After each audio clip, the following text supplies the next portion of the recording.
Yuda.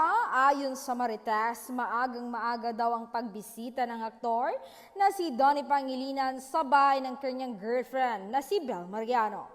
Ang dami daw dalang food, parang magmo-movie marathon. Ayon sa aking source, ang banding daw nilang dalawa ngayon ay manunood ng K-drama series na Queen of Tears. Na-addict na daw ang lovers sa kakapanood noon. Minsan daw ay maghapon na yun ang kanilang ginagawa. Ang sarap daw nilang panoorin kasi para silang mag-asawa.